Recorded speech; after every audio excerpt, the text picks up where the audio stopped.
Ang kwento ay nagsisimula sa maalamat na hitman na si Sakamoto, na kalmadong naglalakad patungo sa isang pangkat ng mga kriminal. Ang kanyang presensya ay nagdudulot ng matinding takot sa kanilang puso, kaya't sinubukan nilang barilin siya. Gayunpaman, madali niyang nadedepensahan ng kanilang mga bala at mabilis na pinabagsak ang mga ito. Isang pangalawang grupo ng mga gangsters ang lumitaw, ngunit walang kahirap-hirap na iniwasan ni Sakamoto ang kanilang mga bala at pinatumba sila isa-isa.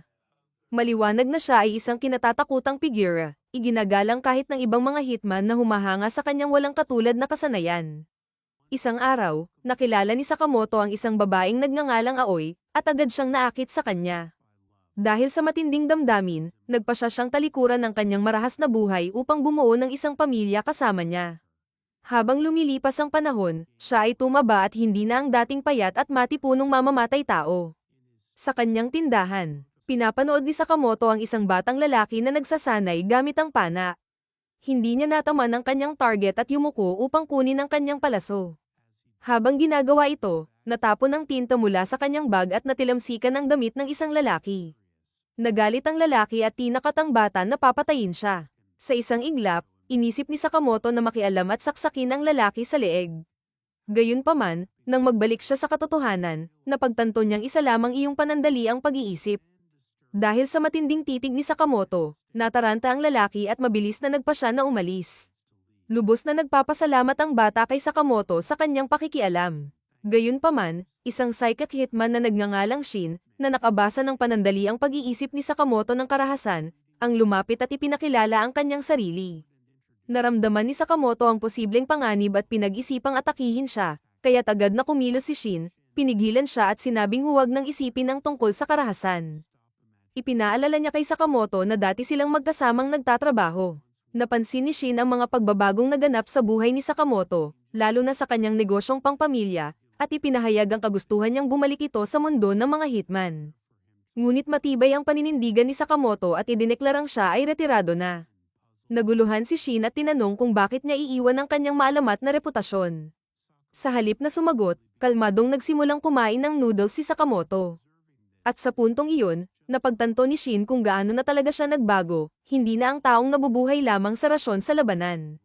Habang pinaghahandaan ni Shin ang pagsindi ng sigarilyo, biglang hiniwa ito ni Sakamoto sa kalahati at itinuro ang isang karatula na nagbabawal sa paninigarilyo. Dito napagtanto ni Shin na nananatili pa rin ang talas ng kanyang dating kasama. Biglang may isang lalaking tumawag kay Sakamoto upang humingi ng tulong. Inakala ni Shin na isang assassination request iyon. Kaya nagulat siya nang simpleng humingi lang ng tulong ang lalaki sa pagtatabas ng puno. Sa hindi kapani-paniwalang bilis, natapos agad ni Sakamoto ang gawain. Habang pinagmamasdan ni Shin si Sakamoto na patuloy na tumutulong sa mga tao sa bayan, dahan-dahan niyang naunawaan na hindi na siya ang dating mamamatay tao. Sa hindi makapaniwalang tono, sinabi niya kay Sakamoto na mukha itong katawa-tawa. Nagpaalam si Shin, ngunit bago umalis, inamin niyang kahit 5 taon na ang lumipas mula noong huli silang nagkita. Hinahangaan pa rin niya si Sakamoto at umaasa siyang muli silang makakapagtulungan balang araw. Biglang tumunog ang telepono ni Shin, ang kanyang boss ang nasa kabilang linya, tinatanong kung napapayag na niyang bumalik si Sakamoto. Sa mabigat na loob, inamin ni Shin na hindi siya nagtagumpay. Malamig na iniutos ng boss na patayin si Sakamoto. Nagdadalawang isip si Shin na gawin ang utos, ngunit ipinaalala ng kanyang boss na walang sino mang maaaring basta na lang lumabas sa organisasyon. Pinilit siyang tapusin ang misyon, kung hindi, magpapadala sila ng iba upang gawin ito. Napagtanto ni Shin na wala siyang pagpipilian at tinanggap na lamang ang kanyang kapalaran. Kinagabihan, malalim na nag-isip si Shin tungkol sa sitwasyon. Alam niyang hindi maiiwasan ang kamatayan ni Sakamoto kung hindi siya kikilos. Nauunawaan niyang ipapadala ng kanyang boss ang ibang mga hitman upang tapusin ang trabaho kung siya mismo ay mabaygo. Habang pinapasan ng bigat ng kanyang pasya, napagdesisyonan ni Shin kung mamamatay man si Sakamoto. Dapat sa kanyang sariling mga kamay ito mangyari. Kinabukasan, dinalaw ni Shin si Sakamoto at sinabing kailangan itong lisanin ng bayan. Bigla niyang hinugot ang kanyang baril at sinubukang barilin si Sakamoto. Gayunpaman, sa kalmadong galaw, dinuraan ni Sakamoto ang isang piraso ng candy na tumama sa bala, dahilan upang lumihis ito. Sa isang iglap, nawala si Sakamoto, naiwan si Shin na litong-lito habang hinahanap siya, hindi mabasa ang kanyang iniisip. Sa isang sulok, nagtatago si Sakamoto at muling naghagis ng candy kay Shin. na agad siyang pinaputukan. Ngunit sa halip na umatake, ibinato ni Sakamoto ang isang cream puff sa ulo ni Shin, saka lumitaw sa likuran niya at sinipa siya ng malakas, dahilan upang bumagsak siya sa lupa. Habang nakahandusay, napagtanto ni Shin kung gaano siya naging handgal sa pag-aakalang kaya niyang talunin ang kanyang idolo. Nang magising si Shin, natagpuan niya ang sarili sa tahanan ni Sakamoto, kung saan mainit siyang tinanggap ng pamilya nito para sa hapunan. Lito sa kabaitan ng mga ito. Nagtaka siya kung bakit sila ganoon kabukas palad. Sa una, inisip niyang baka nilaso ng pagkain, kaya nagatubili siyang tikman ito. Ngunit nang malasahan niya ang masarap na putahe, hindi niya maiwasang magulat. Sa kauna-unahang pagkakataon, napagtanto ni Shin na tulad rin siya ni Sakamoto, isang taong hindi pa kailanman nakadama ng ganitong init at pagmamalasakit. Habang iniisip niya ito, naunawaan niyang hindi kahinaan ang naging dahilan ng pagreretiro ni Sakamoto, kundi ang kagustuhang protektahan ng kanyang pamilya. Matapos ang hapunan, taos-pusong nagpasalamat si Shin kay Sakamoto sa kanyang mabuting pakikitungo. Tumuro lang si Sakamoto sa isang karatula, tila imbitasyon na bumalik siya anumang oras. Pagbalik ni Shin sa kanyang boss, agad siyang pinagalitan dahil sa kanyang kabiguan na patayin si Sakamoto, tinawag siyang kaiya-hiya. Sa desperasyon, nakiusap si Shin na patawarin na si Sakamoto, binanggit ang kanyang pamilya. Ngunit sa halip na maawa, tinawanan lang siya ng iba, at muling ipinaalala ng boss na dapat mamatay si Sakamoto dahil sa kanyang pagtataksil. Sa isang matapang na desisyon, inalok ni Shin ang kanyang sariling buhay kapalit ng kay Sakamoto. Pumayag ang boss, ngunit ramdam ni Shin ang panlilinlang nito, kaya agad niyang hinugot ang kanyang baril at itinutok ito sa kanyang boss. Walang pag-aalinlangan, iniutos ng boss sa kanyang mga tauhan na pagbabarilin si Shin. Samantala, narinig ni Sakamoto ang putukan at agad na napagtanto ang panganib na kinakaharap ni Shin. Binuksan niya ang kanyang lihim na taguan ng armas at naghanda para sa labanan. Samantala, nagtago si Shin at gumanti ng putok laban sa mga gangster. Habang nasa bingit ng kamatayan dahil sa isang lalaking palihim na sumalakay sa kanya mula sa likuran, bigla na lamang naglaho si Shin, at sa halip, ang lalaking iyon ang natamba. Isa pang gangster ang nagpatutok ng rocket launcher kay Shin, ngunit dahil sa kanyang psychic abilities, agad niyang nahulaan ang pag-atake at napaiwas. Dahan-daang napagtanto ng mga gangster na ginagamit ni Shin ang kanyang kapangyarihang basahin ang kanilang isipan upang hulaan ang kanilang mga kilos. Alam ng boss na gumagana lang ang kakayahan ni Shin sa malapitang distansya, kaya inutusan niya ang kanyang mga tauhan na lumayo. Sa kabila ng kanyang pagsisikap na manatiling buhay, unti-unting nauubusan ng bala si Shin. Isang bala ang tumama sa kanyang binti, dahilan upang bumagsak siya sa kanyang mga tuhod. Palapit na ang mga gangster upang tapusin siya, at tila tinanggap na ni Shin ang kanyang kapalaran. Ngunit sa isang iglap, biglang lumitaw si Sakamoto, sumugod upang iligtas siya. Sa matinding galit, iniutos ng boss sa kanyang mga tauhan na patayin si Sakamoto. Ngunit hindi natinag si Sakamoto, kalma niyang ginamit ang kanyang chopsticks upang pigilan ang paparating na mga bala at pagkatapos ay mabilis na pinabagsak ang mga gangster gamit ang eksaktong mga galaw. Habang patuloy ang putukan, walang kahirap-hirap na tinataboy ni Sakamoto ang mga bala at ginamit ang mga panulat bilang armas upang saksakin ang kanyang mga kalaban. Gumalaw siya ng hindi kapani-paniwalang bilis, sumugod, dinurog ang isang baril gamit ang kanyang mga kamay, at saka pinatulog ang may-ari nito ng isang malakas na suntok. Napagtanto ng boss na nasa alanganin na siya, kaya agad niyang iniutos sa kanyang mga bodyguard na pagbabarilin si Sakamoto ng sabay-sabay. Ngunit bago pa man sila makakilos, mabilis na lumapit si Sakamoto, hinati sa dalawa ang baril ng boss, at pinabagsak ang natitirang mga umaatake sa isang iglap. Nanatili si Shin na tulala, nagtataka kung paano nasubaybayan ni Sakamoto ang bawat kilos niya. Sa sagot, ipinakita ni Sakamoto na may itinanim siyang tracking device sa baril ni Shin, kaya't alam niya palagi kung nasaan ito. Namangha si Shin, napagtanto niyang walang kahit anong bagay ang makakalampas sa mata ni Sakamoto.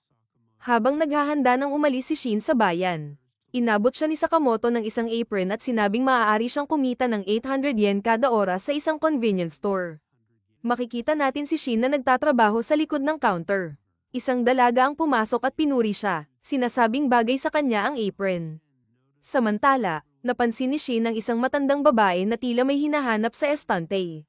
Gamit ang kanyang psychic abilities, agad niyang natunto ng hinahanap nito at tinulungan siya. Napanood ito ni Hana, ang anak ni Sakamoto. At sa kanyang pagkagulat, napagtanto niyang tunay ngang may kakayahan si Shin na magbasa ng isipan. Napansin ng isang binatilyo ang kilos ni Shin at tinanong kung nagugustuhan niya ang kanyang trabaho. Sumagot si Shin na mas maayos ito kaysa sa dati niyang trabaho. Naging mausisa ang bata at nagtanong kung ano ang dati niyang trabaho. Ngunit, biglang nagbago ang ekspresyon ni Shin at tinakat ang bata, nagbabantang papatayin ito kung ibubunyag niya ang totoo. Nanginginig, mabilis na sinabi ni Shin na dati siyang tagalinis. Saka ipinagpatuloy ang pagseserbisyo sa mga pumapasok na customer. Kinabukasan, pinag-isipan ni Shin ang laban nila sa mga gangster at mayabang na ikinwento kay Sakamoto na natalo niya silang lahat sa isang hampas lang. Ngunit narinig ni Aoi ang kanilang usapan at nagalit, kinumpronta si Shin at sinabing bumabalik na naman siya sa kanyang dating gawain bilang isang hitman.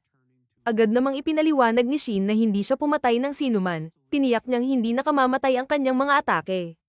Hindi pa rin natuwa si Aoi at pinaalalahanan siya tungkol sa patakaran ng pamilya, binabantaan siyang hihiwalayan kung muli itong lumabag.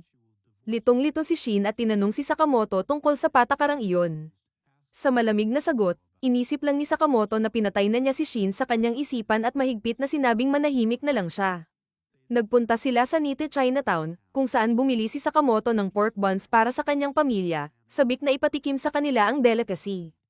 Ngunit habang pauwi sila, isang dalaga ang biglang bumangga sa kanila, dahilan upang matapan at masira ang pork buns ni Sakamoto. Biglang lumitaw ang isang grupo ng mga gangster, at nalaman nilang ang dalaga, si Lu, ay tumatakas mula sa kanila. Mabilis niyang hinimok si Sakamoto at Shin na tulungan siyang harapin ang mga humahabol sa kanya.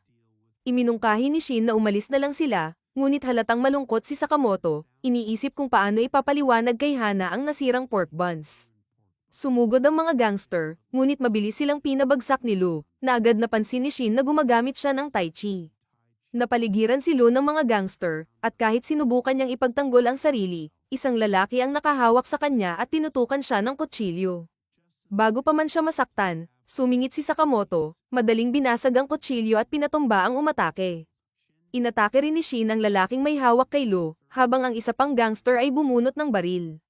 Mabilis siyang dinisarmahan ni Lu at pinabagsak ng walang kahirap-hirap. Biglang dumating ang isa pang grupo ng mga gangster at maling inakala na si Sakamoto at Shin ay kakampi ni Lu. Sinimulan nilang pagbabarilin ang grupo, kaya't mabilis na tumakbo sina Sakamoto at Shin upang makatakas, naiwan ang mga gangster na naguguluhan. Ang pinuno ng mga gangster ay bumalik sa kanilang boss at iniulat ang mga nangyari. Galit na galit, pinaalalahanan siya ng boss na nilipol nila ang buong L-clan para lamang mahanap si Lu. Bigla na lang, isang hitman na nagngangalang Bako ang pumatay sa pinuno at sinimulang paglaruan ang kanyang bangkay. Pinagalitan siya ng kanyang kapatid na si Sun, sinasabing hindi dapat makipaglaro sa mga patay. Inutusan ng boss sina Bako at Sun na hanapin si Lu at kunin ang susi na kanyang dala, na kailangan nila upang makontrol ang black market. Sabik sa karahasan, tinanong ni Bako kung maaari nilang patayin ang sino mang humadlang sa kanila. Walang pakialam ang boss at malamig na sinabing malaya silang gawin ang gusto nila.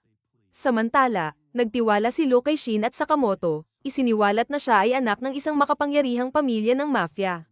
Ipinaliwanag niya na ang mga gangster ay naghahanap ng isang susi na magbibigay sa kanila ng akses sa lihim na kayamanan ng kanyang angkan. Iminungkahi ni Shin na itapon na lang niya ang susi upang hindi na siya guluhin ng mga gangster, ngunit tumanggi si Lu. Ipinahayag niya na ang kanyang mga magulang ay namatay habang ipinagtatanggol ang susi, at handa siyang ipaglaban ito kahit sariling buhay ang kapalit. Sa ayaw man niya, sinabi niyang gusto niyang harapin ito ng mag-isa at nagpaalam sa kanila. Tinanong ni Sakamoto kung marunong si Lu gumawa ng pork buns, na inamin naman niyang kaya niya. Sinabi ni Sakamoto na tutulong siya sa kanya, ngunit kapalit nito, kailangang gumawa siya ng pork buns para sa kanya. Bago pa makasagot si Lu, biglang sinipa siya ni Bako papalayo, at may pang-iinsultong sinabi si Sun na ayaw niya ang paraan ng pagpatay ni Bako. Naging mausisa si Shin at tinanong si Lu kung sino sila. Ipinaliwanag ni Lu na sila ay kambal na hitman na kilala sa sobrang taas ng kanilang bayad ngunit hindi kailanman nabibigo sa kanilang misyon. Dagdag pa niya, sila ay mga baliw na nasisiyahan sa pagpatay, at sa kanilang libreng oras, iginuguhit pa nila ang ulo ng kanilang mga biktima. Ipinagmalaki ni Bako ang kanilang reputasyon, ngunit hindi ito ikinatuwa ni Sun, sinasabing dapat nilang ikahiya ito, dahil ang mga hitman ay hindi dapat gumuhit ng atensyon sa kanilang mga sarili. Naiinis. Sinubukan ni Shin na suntukin si Sun, ngunit napigilan nito ang kanyang atake at tinukso siyang galit ba siya dahil sa pagkamatay ng kanyang kaibigan. Tinawag naman ni Shin na hanggal ang dalawa, sinasabing mga bag itong hitman lang ang hindi nakakaalam kung sino talaga si Sakamoto. Biglang lumitaw si Bako sa likod ni Lu, handang umatake, ngunit mabilis na sinuntok siya ni Sakamoto, dahilan upang lumipad ito at bumagsak ng malakas sa lupa, yumanig ang paligid. Nanlaki ang mata ni Sun sa taglay na lakas ni Sakamoto at mariing inutusan si Lu na ibigay ang susi. Matigas na tumanggi si Lu, nangakong ipagtatanggol ito hanggang sa kanyang huling hininga. Sa malamig na tono, sumagot si Sun na ganoon din ang sinabi ng kanyang mga magulang bago niya sila pinatay, na lalong nagpagalit kay Lu at agad siyang sumugod. Ngunit mabilis siyang hinailan ni Sakamoto, iniligtas siya sa panganib, habang sinermo na naman siya ni Shin sa kanyang pagiging padalos-dalos. Sinubukang atakihin ni Sun si Lu, ngunit madaling hinarang ni Sakamoto ang kanyang espada gamit ang kamay lamang. Lito si Lu at tinanong kung bakit siya handang ipagsapalaran ang kanyang buhay para sa kanya. Sa sagot, naalala ni Sakamoto ang isang masakit na alaala. Bumalik sa kanyang isipan ang araw na binigyan niya ng regalo si Aoi, ngunit napansin nito ang dugo sa kanyang damit, alam niyang may pinatay si Sakamoto upang mabili ang regalo. Tinanggihan ito ni Aoi at sinabing hindi sila maaaring magkasama hanggat hindi siya nagbabago. Habang palayo si Aoi, nadulas siya at muntik nang mahulog sa bangin. Agad sumugod si Sakamoto upang iligtas siya, sabay silang bumagsak sa lupa. Sa himala, nabuhay si Aoi dahil sa malambot na snow na sumalaw sa kanila. Sinabi niya kay Sakamoto na kung namatay siya, siguradong mamimiss siya nito, at ipinaalala niyang bawat tao ay may nagmamahal sa kanila. Hinimok niya itong tumigil sa pagpatay at itoon na lang ang buhay niya sa pagliligtas ng iba. Bumalik tayo sa kasalukuyan, kung saan makikita si Shin na halatang naapektuhan matapos mabasa ang isip ni Sakamoto. Sa malamig ngunit matatag na tinig, sinabi ni Sakamoto na dapat nilang iwasan ang pagpatay. Biglang sumugod ang kambal na hitman upang atakihin siya, ngunit walang kahirap-hirap na hinarang ni Sakamoto ang bawat suntok at sipa nila. Napagtanto ni Bako at Sun na hindi nila kaya si Sakamoto nang magkahiwalay, kaya nagdesisyon silang pagsamahin ang kanilang puwersa at gamitin ang kanilang pinakamalakas na teknik. Sa kabila ng walang humpay na pagsalakay, patuloy na iniwasan at hinarang ni Sakamoto ang bawat atake. Na parang isang anino na hindi mahuli. Hindi makapaniwala ang kambal, dahil wala pang sino man ang nakaligtas sa kanilang pinakamalakas na atake. Hindi sila natinag at naghahanda silang gamitin ito muli, ngunit mabilis na pinatulog ni Sakamoto si Bako. Sumugod si Sun, ngunit winasak ni Sakamoto ang kanyang sandata sa isang galaw lamang. Nagulat si Sun nang makitang nasira ang kanyang di masisirang sandata, at napagtanto niyang wala siyang laban kay Sakamoto. Sa kanyang huling pagtatangka, inilipat ni Sun ang atensyon kay Lu, balak siyang atakehin. Gayunpaman, agad na sumingit si Shin at itinumba si Sun sa lupa. Sinundan ito ni Sakamoto sa pamamagitan ng pagbagsak ng isang refrigerator sa kanya. Gulat pa rin si Lu at tinanong sila kung sino ba talaga sila. Walang pakialam na sumagot si Sakamoto na nagtatrabaho lang sila sa isang convenience store, na siyang ikinatawa ni Lu. Samantala, ang boss ay balisa habang hinihintay ang susi, nagtataka kung bakit hindi pa bumabalik ang kambal. Biglang lumitaw si Sakamoto, at napagtanto ng boss na natalo na ang kambal. Galit na galit si Lu at nagbantang papatayin siya, kaya't nakiusap ang boss na huwag siyang patayin. Ngunit hindi nagatubili si Lu na ipaghiganti ang kanyang mga magulang at binugbog ang boss. Naniniwala si Shin na nararapat pang mas bugbugin ang boss at susugod na sana siya, ngunit muli siyang pinigilan ni Sakamoto gamit ang kanyang isipan, binabalaan siyang huwag nang makialam. Nang maramdaman ni Lu na sapat na ang kanyang ginawa, inalala niya ang sinabi ng kanyang ama na hindi niya kailangang pumatay. Ginamit nila ang susi upang buksan ang vault at tumambad sa kanila ang kayamanan sa loob nito. Gayunpaman, napansin ni Shin na may kakaiba sa mga laman nito. Nang basahin niya ang isang notebook, nalaman niyang ang vault ay naglalaman ng mga pinakamahalagang gamit ng pinuno ng kanilang angkan. Naging mausisa si Lu kung ano ang iniwan ng kanyang ama, at natagpuan niya ang isang bote ng alak na may kasamang sulat na nagsasabing dapat niya itong inumin kapag siya'y nasa tamang edad na. Napagpasyahan niyang ibahagi ito sa grupo. Ipinakita ni Sakamoto ang nasirang pork bun, ngunit nang matikman ito ni Lu, sinabi niyang masarap pa rin ito. Kinabukasan, pagdating ni Lu sa tindahan, sinermonan siya ni Shin dahil sa pagiging huli. Habang inaayos niya ang mga paninda, napansin niyang may bote ng panlinis sa loob ng refrigerator. Litong-lito, tinanong niya si Lu kung bakit ito naroon. Walang pakialam na sagot ni Lu na hindi mahalaga kung saan nakalagay ang mga bagay, dahil makikita naman ito ng mga mamimili. Inisip ni Shin na hindi pa kailanman nagtrabaho si Lu. Ngunit sa gulat niya, Ibinunyag nitong minsan na siyang tumulong sa kanyang ama sa paglilibing ng mga biktima nito. Nabahala si Shin at sinabing dapat na siyang tanggalin sa trabaho dahil sinisira niya ang tahimik na kapaligiran. Gayunpaman, pinigilan siya ni Sakamoto at sinabing huwag siyang maging malupit kay Lu. Maya-maya, nagsimula ng magbigay ng mga utos si Sakamoto, at napansin ni Shin at Lu na hindi ito ang kanyang karaniwang ugali. Maya-maya, dumating ang totoong Sakamoto. Dahilan upang malito ang kanyang mga kaibigan. Ganap niya silang hindi pinansin. Sinubukan siyang saksakin ng impostor, ngunit madaling iniwasan ito ni Sakamoto. Agad itong bumunot ng baril, ngunit hinarap siya ni Sakamoto gamit ang isang cutter. Mabilis niyang natukoy ang impostor, si Nagumo, isang hitman, at napagtanto niyang matalas pa rin ang kakayahan ni Sakamoto. Naguguluhan pa rin si Shin kung bakit hindi niya mabasa ang isip ni Nagumo, ngunit tinawanan lang siya ng huli, inamin niyang nilinlang niya sila. Pinipigilan nila si Nagumo at tinanong kung sino siya. Ibinunyag ni Sakamoto na si Nagumo ay 18 taong gulang lamang, ngunit nilinaw niyang dati na silang magkasama sa trabaho, kaya alam niyang 27 na talaga ito. Sinimulang bugbugin ni Shin at ng kanyang mga kasama si Nagumo dahil sa kanyang kasinungalingan, ngunit isiniwalat ni Nagumo na may patong sa ulo ni Sakamoto na nagkakahalaga ng 1 bilyong yen. Pinagtawanan ito ni Shin, ngunit ipinaliwanag ni Nagumo na ang bounty ay ipinaskil ilang araw pa lamang ang nakalilipas at maraming hitman na ang nakaalam nito. Biglang dumating ang isang lalaki na may dalang pizza at iniabot ito kay Sakamoto. Ngunit, isiniwalat ng lalaki na isa siyang hitman at nagbanta na papatayin si Nagumo kung hindi sila susunod.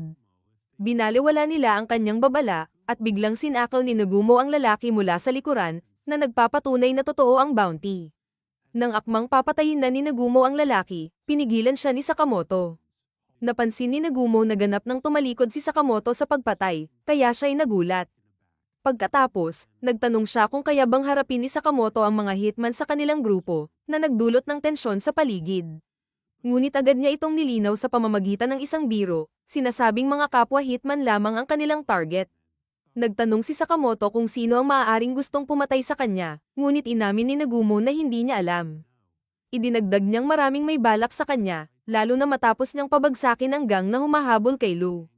Umalis si Nagumo kasama ang hitman. At sinubukan siyang sundan ni Shin, ngunit bigla na lang itong naglaho. Nagtanong si Shin kung kakampi ba talaga nila si Nagumo. Samantala, may isang pangkat na mga hitman na lihim na nagmamasid kay Sakamoto, iniisip na mahina siya at nagtataka kung bakit napakalaki ng bounty sa kanya. Gayunpaman, binalaan sila ng kanilang pinuno na huwag siyang maliitin, isiniwalat na dating kasapi si Sakamoto ng isang kilalang grupo na tinatawag na The Order. Biglang nagsalita si Sakamoto, binabalaan ng grupo na pagsisisihan nila ang kanilang ginagawa kung hindi sila titigil sa pagmamanman. Sa isang mabilis na galaw, sinira niya ang kanilang kamera. Pagkatapos, ipinahayag ni Shin ang kanyang pag-aalala na baka marami pang hitman ang sumugod kay Sakamoto. Gayunpaman, naniniwala si Sakamoto na dapat silang manatiling mababa ang profile, dahil hindi pa nila alam kung sino talaga ang kanilang kalaban. Sa sandaling iyon, dumating si Hana at masiglang inanunsyo na handa na siya para sa susunod na araw. Ipinaalala rin niya kay Sakamoto ang kanilang plano na manood ng Sugar Bunny ng magkasama. Biglang natigilan si Sakamoto, napagtanto niyang tuluyan niyang nakalimutan ang kanyang pangako kay Hana. Nagpunta sila sa amusement park, kung saan labis na nag-enjoy sina Lu at Hana sa mga rides, ngunit nanatiling alerto sina Sakamoto at ang kanyang mga kasama, iniisip na maaari silang atakihin anumang sandali. Napansin ni Hana kung gaano kalawak ang parke at pinuri ang kakatean ng mascot. Samantala, sinigurado ni Lu sa lahat na dapat nilang sulitin ang oras na magkasama. Ngunit sa kabila ng kanyang pagiging positibo, hirap pa ring mag-relax sina Sakamoto at Shin. Sinabi ni Shin kay Lu na kailangan nilang protektahan si Sakamoto upang makasama nito ng maayos ang kanyang pamilya. Ngunit nagtanong si Lu kung paano nila matutunton ng hitman sa isang napakalaking lugar na puno ng tao. Ipinaliwanag ni Shin na kaya niyang basahin ang isip ng mga tao, ngunit kailangan niya ng matinding konsentrasyon para magawa ito. Sinabi niya kay Sakamoto na may paparating na hitman. At nakita natin itong nagpapanggap bilang isang janitor. Inaliw ni Lu si Hana upang hindi ito makahalata, habang si Sakamoto naman ay lumapit sa hitman. Bago pa man makapagsimula ng pag-atake ang hitman, mas nauna si Sakamoto, ginamit niya ang isang ballpen upang saksakin ito. Agad nilang itinago ang katawan ng lalaki at dinala ito sa isang kagubatan malapit sa parke. Napansin ni Shin na sinadya ni Sakamoto na iwasan ang mahahalagang bahagi ng katawan ng hitman. Labis siyang humanga sa kakayahan ni Sakamoto. Alam niyang napakahirap gawin ng ganoong klaseng pag-atake. Samantala, may isa pang hitman na nagngangalang Tatsu na nagmamasid mula sa malayo. Alam niyang may kakayahan si Shin na magbasa ng isip. Inisip niya kung paano makakalapit kay Sakamoto nang hindi siya natutuklasan. Napagtanto niya ang isang epektibong estratehiya, kung sadye niyang wala siyang iniisip, hindi siya mababasa ni Shin. Masaya ang lahat habang sumasakay sa roller coaster nang mapansin ni Lu si Tatsu, at sinabi niyang mukhang kainahinala ito. Ipinagbigay alam ni Shin sa kanya na wala itong iniisip, ngunit bigla siyang nadiskubre sa mga iniisip ni Tatsu na nag-aalala siyang mabuko ang kanyang takip, na nagpapakita ng kanyang pagkakakilanlan bilang isang hitman. Sinabi ni Shin kay Sakamoto na may problema sila, at habang bumibilis ang takbo ng roller coaster, sinubukang barilin ni Tatsu si Shin. Ngunit ginamit ni Sakamoto ang kanyang salaming hindi tinatablan ng bala upang itaboy ang tama. Inilabas ni Shin ang kanyang safety bar. At habang papalapit ang roller coaster sa isang loop, tumalon siya. Ipinasa ni Shin kay Tatsu ang kanyang armas, tinanggal ang mga pag-aalalay nito, at dinala siya sa pagsakay.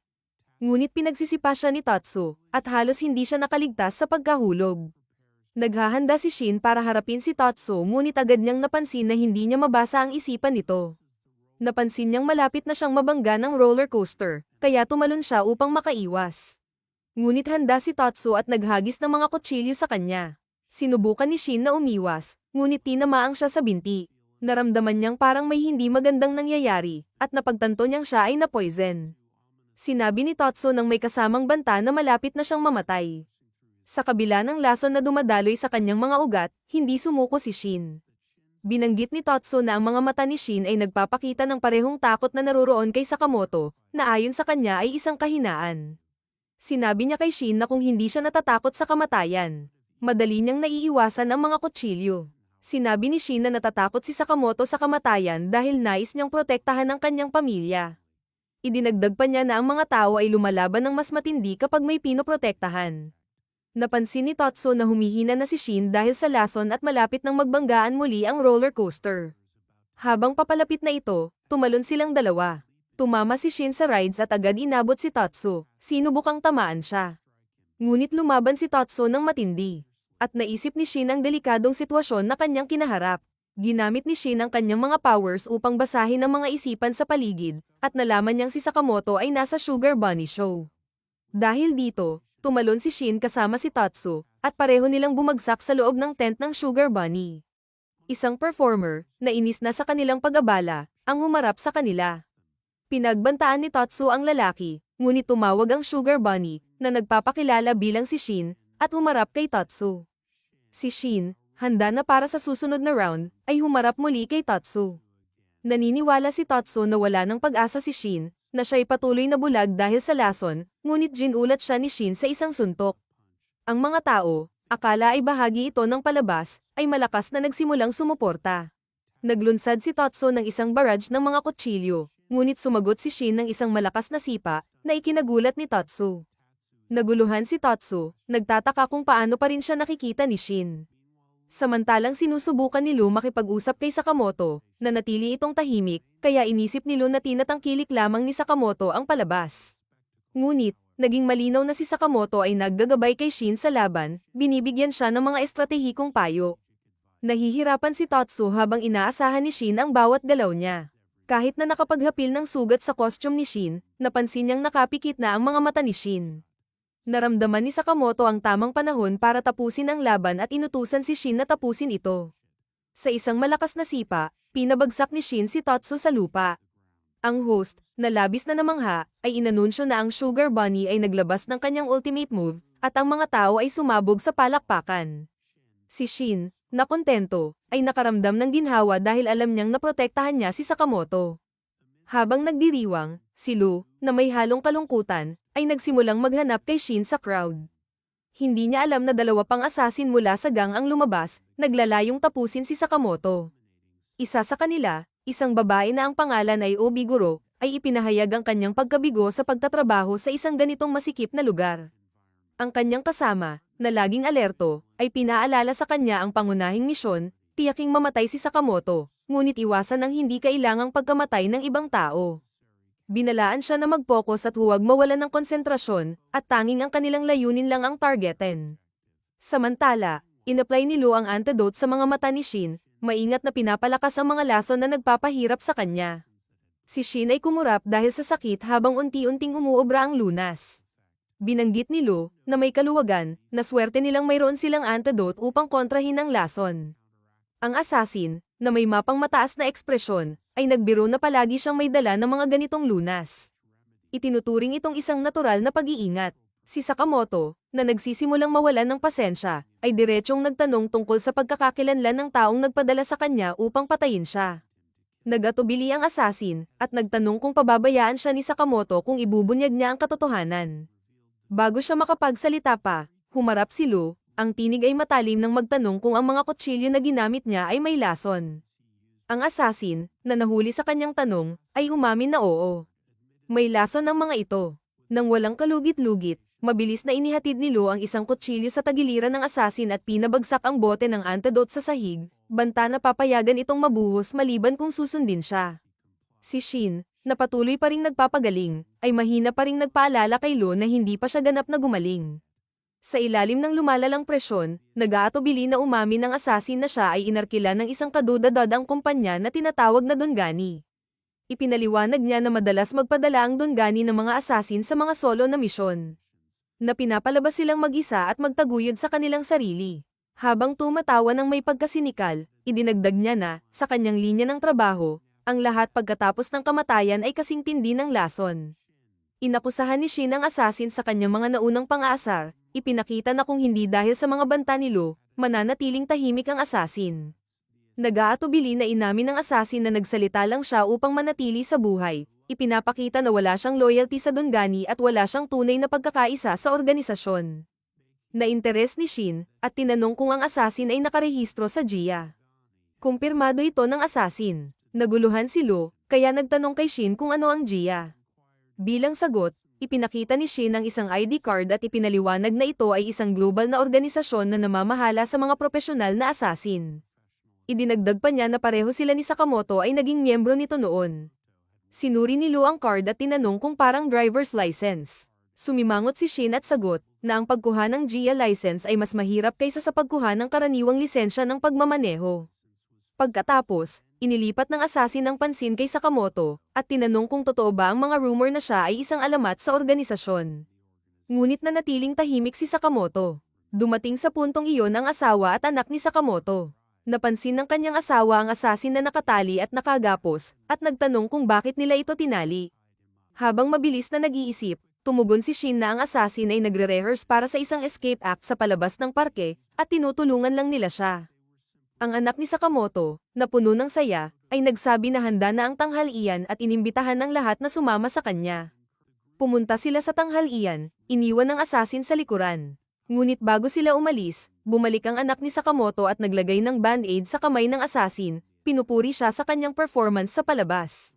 Nagulat ang assassin, ngunit nagpasalamat siya. Nang sila'y mawala sa paningin, ginamit niya ang isang nakatagong kutsilyo upang putulin ang kanyang mga gapos. At binulong sa sarili na susubukan niyang muli balang araw. Si Shin, na nararamdaman pa rin ang epekto ng antidote, ay inamin na nakakaranas siya ng side effects at hindi na kayang basahin ang isipan ng iba sa buong araw. Si Lu, na iritado, ay pinagalitan siya, sinabi na nang wala ang kakayahan niyang matukoy ang mga kalaban, tumaas ang kanilang kahinaan. Idinagdag niya na hindi pa kailanman naging mataas ang presyon. Humingi ng paumanhin si Shin kay Sakamoto, at inamin na hindi niya matatapos ang araw na may parehong epektibong bilis na inaasahan niya. Bumalik ang asawa at anak ni Sakamoto, at tinanong ng asawa kung bakit sila lahat ay kumikilos ng kakaiba. Naramdaman niyang may kakaibang nangyayari, at tinanong kung may itinatago ba sila sa kanya. Nagtigilan ang tatlo, naramdaman ng kaba sa ilalim ng matinding pagtingin ng kanyang asawa. Habang nahihirapan sa sagot, ang eksena ay lumipat kay Batso, ang assassin, na naghuhugas ng kanyang kamay sa banyo. Bigla, lumitaw ang isa pang assassin na si Boyd, at cryptically na nagsabi na naroroon siya upang ayusin ang anumang problema na nararanasan ng kanyang kasama. Si Agbor, isang ibang asesino, ay sumama sa kanila at agad na umatake kay Batso, itinulak siya sa lupa. Sa isang matigas na tono, tinanong niya kung saan akala ni Batso siya pupunta. Nakiusap si Batso na huminto siya, sinasabing pinipigilan siya nito. Hindi pinansin ni Obiguro ang kanyang pakiusap at patuloy na pinagsabihan siya, ngunit si Boyd, na iritado, ay sumagot, sinabihan siya na umupo ng maayos, at binanggit na bilang isang babae, hindi siya dapat magpakabastos sa pag-upo. Kitang-kita ang inis ni Obiguro, kaya't inayos niya ang kanyang posisyon ngunit nanatiling seryoso. Habang nasa lupa pa rin si Batso, tinanong niya ang dalawa kung ano ang ginagawa nila doon. Sumagot si Boyd na naparito sila para tapusin ang trabaho na hindi natapos ni Batso. Dagdag ni Obiguro na kung hindi aaksyonan ni Batso ang kanyang mga responsibilidad, hindi magdadalawang isip ang organisasyon na alisin siya sa anumang paraan. Binanggit din niya ang kanyang kasab-ikan na makatagpo si Sakamoto at kung gaano niya ito inaasahan. Si Boyd naman ay nagsiwalat na tiyak na makikilala siya ni Sakamoto dahil sa peklat sa kanyang mukha. Tanong ni Obiguro, na interesado, kung ang peklat ba ay dulot ng engkwentro nila ni Sakamoto. Itinanggi ito ni Boyd, at nahihiyang inamin na nadapa siya ilang araw na ang nakalipas na nagdulot ng peklat. Nagsimula ng mag-away ang dalawang asesino, na nag-iwan kay Batso na tulala. Iniisip ni Batso na ang dalawang ito ay talagang wala sa tamang pag-iisip, kahit na hindi niya may kakaila ang kanilang kakayahang pumatay. Naalala niya kung paano nila napatumba ang 100 kalalakihan ng mag-isa. Ang eksena ay lumipat kay Shin, na nagpapatibay kay asawa ni Sakamoto na wala nang dapat ipag-alala. Tinanong siya kung kulang ba ang pagkain, ngunit mabilis na itinanggi ni Shin at tiniyak na ito ay napakaganda. Tinanong ng anak ni Sakamoto kung hindi nila ba nagustuhan ang parke. Tiniyak ni Lo na sabay silang excited na tumuloy sa susunod na ride. Nagpatuloy ang grupo, at nanatiling alerto si Shin at Lo upang tiyakin ang kaligtasan ng pamilya. Sa tindahan ng popcorn, ipinaalam ni Shin kay Sakamoto na walang asesino sa paligid at mukhang kontrolado ang sitwasyon. Ngunit si Sakamoto, na may isang mabigat na pahayag, ay nagkomento na ang ganitong tahimik na mga lugar ay hindi angkop para sa mga mamamatay tao, na nagpapakita ng kanyang kabang nag-aalangan. Pagdating nila sa susunod na ride, natuklasan nilang isang haunted house ang atraksyon. Namutla si Shin at bamulong na ito ang tamang lugar para sa isang ambush. Nagpatuloy silang pumasok ng maingat. Samantala, pinapanood ni Boyd at Obiguro ang grupo sa pamamagitan ng mga surveillance camera sa haunted house. Si Boyd ay ngumiti ng masama at tinanong si Obiguro kung handa na ba siyang makita ang isang madugong palabas. Sa loob ng haunted house, nakatagpo ang grupo ng mga artipisyal na multo at engkanto na nilikha upang takutin ang mga bisita. Binanggit ni Shin kay Sakamoto na mukhang masaya ang kanyang asawa at anak, na sinagot naman ni Sakamoto at pinayuhan siyang maging alerto. Hindi nagtagal, isang asesino ang sumubok na umatake kay Shin mula sa likod pero nabigo. Agad na inilipat ng asesino ang atake kay Sakamoto, ngunit tinugon ito ni Sakamoto ng mabilis at tumpak na mga suntok, na nagresulta sa pagpaparalisa ng attacker. Sa buong engkwentro, ipinagpatuloy ni Sakamoto ang pagpapanggap na natatakot siya sa mga halimaw ng haunted house upang hindi malaman ng kanyang asawa at anak ang nakatagilid na panganib. Napansin ni Shin kung gaano kahanga-hanga ang kakayahan ni Sakamoto sa paglaban habang nagpapanggap ng takot. Ibinigay ni Sakamoto ang identification card ng asesino kay Shin, na tiningnan ito ng mabuti at nadiskubre na ang attacker ay isang bagong rehistradong first-class assassin. Nilate ni Shin ang attacker, na nagsabing kung ganito ang caliber ng mga asesino na ipinapadala nila, wala silang dapat ipag-alala. Patuloy na alerto si Sakamoto at pinaalalahanan si Shin na manatiling handa. Sa kabilang banda, ipinahayag ni Obiguro ang paghanga sa kakayahan ni Sakamoto, na humanga sa kanyang liksi sa kabila ng kanyang laki. Inamin niyang sabik siyang harapin siya mismo. Lumapit siya kay Boyd at pinagalitan siya, sinabihan siyang tumahimik at itigil ang kanyang ugali na mag-ehersisyo kapag stressed. Sumagot si Boyd, sinasabing hindi siya stressed kundi sabik na ipakita ang kanyang kakayahan kay Sakamoto. Pinatibay ni Obiguro ang kanyang sinabi at tinawanan siya, sinabing iiwan niya si Sakamoto sa kanya kapag dumating ang tamang pagkakataon at tinawag silang magkaibigan ng pabiro. Ang pahayag na ito ay ikinagalit ni Boyd. Kaya't binasag niya ang isang bote ng galit bago uminom. Sumigaw siya na hindi sila naging magkaibigan at hindi na sila magiging magkaibigan. Ang kanyang galit ay nagbalik ng mga alaala ng kanilang unang pagkikita ni Sakamoto. Si Boyd, na nakatayo sa banyo, ay nagmuni-muni tungkol sa isang nakaraan nila ni Sakamoto. Naalala niyang kaibigan siya ng isa sa mga trainee na tinalo ni Sakamoto sa kanilang training. Habang pinapanood si Sakamoto na gumaganap ng kanyang gun ballet, humanga si Boyd sa kanyang katumpakan at kontrol. Tinawag pa siyang kahanga-hanga. Naalala niya ang mga oras na magkasama sila, kabilang na ang isang araw ng mga puso kung saan sinabi niya kay Sakamoto na ang mga asesino ay hindi para magmahal dahil malamig ang kanilang puso. Bigla, isang batang babae ang lumapit kay Sakamoto at nagbigay ng Valentine's gift, nagtanong kung magiging date siya ni Sakamoto sa buong araw. Napanganga si Boyd nang buksan ni Sakamoto ang kanyang locker, at dumagsa ang mga regalo mula sa mga tagahanga ni Sakamoto. Pumasok ang isa pang asesino at tinanong si Sakamoto kung sino si Boyd. Sumagot si Sakamoto nang walang kasiguraduhan na hindi niya kilala si Boyd, na labis na ikinagalit ni Boyd. Dahil sa kahihiyan, lumabas si Boyd na galit na galit. Nang ikwento ito kay Obiguro, inamin ni Boyd na hindi malamig ang puso ni Sakamoto, kabaligtaran sa kanya. Tinatanong ni Obiguro kung ito ba ang ugat ng kanilang alitan at sinuggest na may pagkakataon si Boyd na tapusin ito. Ngunit, itinakwil siya ni Boyd, sumigaw na wala na siyang pakialam. Samantala, sa loob ng haunted house, ipinahayag ni Lu ang kanyang pagnanais na makauwi, ngunit ang anak ni Sakamoto, na puno ng kasiyahan, ay tinuro ang mga zombies at sabik na nagnanais pang makakita ng marami. Tinukso ni Shin si Lu, sabing mas matapang pa ang batang babae kaysa sa kanya. Bilang sagot, kumuha si Lu ng bote at nagsimulang uminom. Nagtaka si Shin at tinanong kung anong iniinom niya. Walang kabog-abog na sinabi ni Lu na ito ang paboritong inumin ng kanyang pamilya bago ihagis ang bote sa kanya. Nahulog ito kay Shin, inamoy niya ito at agad na nakilala ang amoy ng alak. Nang may kasamang disgust, mabilis niyang itinapon ito. Habang nagpatuloy sila, nakatagpo sila ng isang pinto na parang nanginginig, na tila may mga tao sa likod nito. Hindi pinansin ni Lu ang babala ni Shin at binuksan niya ang pinto, na nagpalabas ng isang kawan ng mga zombies at nakatagong asesino. Sa kaguluhan, lumabas si Boyd at umatake kay Sakamoto, na nagdulot sa kanilang dalawa na mag-crash sa itaas na palapag. Habang naglalaban sila, inihagis ni Sakamoto ang isang character ID card kay Boyd, ngunit madaling naiwasan ito ni Boyd. Hinarap ni Boyd si Sakamoto at tinanong, "Naalala mo na ba ako?" Sumagot si Sakamoto, "Numero." Naiinis si Boyd at nagbanta na sirain siya, ngunit hindi apektado si Sakamoto, at tinanong na lang si Boyd tungkol sa kanyang pamilya. Si Boyd, na may sarcasm sa tono, ay sumagot, "Pumunta ka na lang at alamin. Hindi ako ang nanay mo." Samantala, desperadong hinahanap ni Shin ang asawa at anak ni Sakamoto. Sa wakas, natagpuan niya sila na walang malay sa isang kwarto malapit.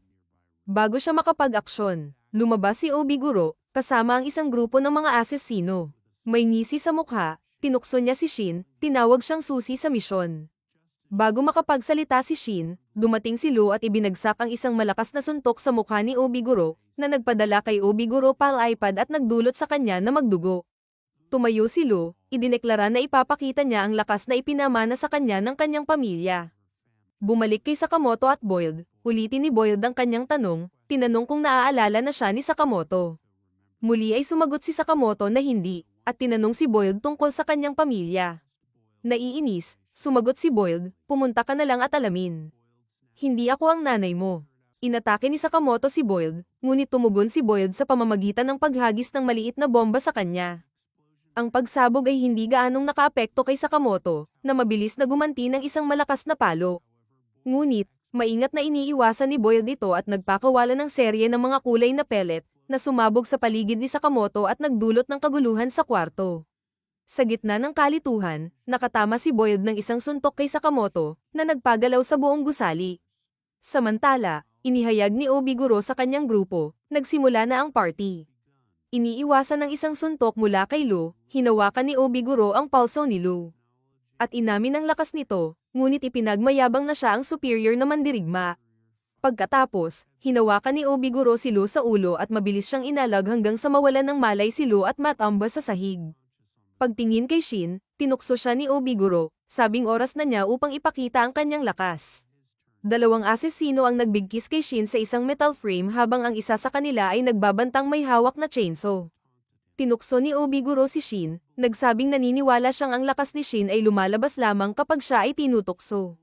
Sinabi niya kay Lu na bawat 10 segundo ay tatamaan siya, at kung hindi siya tatanggi, susunod na niyang putulin si Shin gamit ang chainsaw. Si Lu, na napuno ng emosyon, ay nagsimulang mag-sorry kay Shin, inamin na wala siyang magawa para matulungan siya. Si Shin, na sinusubukang magpatawa, ay tumingin sa kanya at bumulong na malinaw na lasing na siya mula sa lahat ng alak na ininom niya kanina. Samantala, Hinarap ni Boyd si Sakamoto, at pinaalala ang kanyang pagreretiro 5 taon na ang nakakaraan. Inangkin niyang ang hindi pagkilos ni Sakamoto laban sa kanyang mga atake ay dulot ng lumalaking agwat ng kanilang mga kakayahan. Ipinahayag ni Boyd ang kanyang pagkadismaya, sinasabing nakakalungkot makita ang isang taong dati niyang iginagalang ngayon ay nauurong sa ganitong kalagayan. Muling naglunsad ng suntok si Sakamoto, ngunit mabilis na iniiwasan ni Boyd at nagpakawala ng isang explosive pellet na nagpadapa kay Sakamoto. Tinukso siya ni Boyd, ipinagmamayabang ang kanyang perpektong explosive pellets at rocket punches, mga imbensyon na pino siya sa mga nakaraang taon. Naalala niya nang may pagnanasa ang mga unang araw nang ipinakilala niya ang mga imbensyon na ito sa kanilang grupo. Pinapalakas ng galit, nagpakawala si Boyd ng isang sunod-sunod na mga atake, inakusahan si Sakamoto ng pagiging isang anino na lamang ng dati niyang sarili. Ang kanyang frustrasyon ay umabot sa rurok nang magbigay siya ng isang matinding sipa na nagpadala kay Sakamoto pal-iPad sa buong kwarto. Habang si Sakamoto ay tumama sa pader, nag-apoy si Boyd ng isang sigarilyo at sinungitan si Sakamoto. Sweet dreams, Sakamoto. Ngunit nang magsimulang magpakasawa sa kanyang tagumpay, narinig niya ang boses ni Sakamoto, matino ngunit may kasamang banta, "Paalam sa mga araw ng kabataan mo sa aking tabi." Nagpatuloy si Sakamoto at inilahad ang mga kemikal na bahagi ng mga bomba ni Boyd, ipinakita ang malalim niyang kaalaman sa kanilang disenyo. Sa bagong sigla ng kanyang mata, idineklara ni Sakamoto, "Ngayon, ipapakita ko sa iyo kung ano talaga ang kaya kong gawin."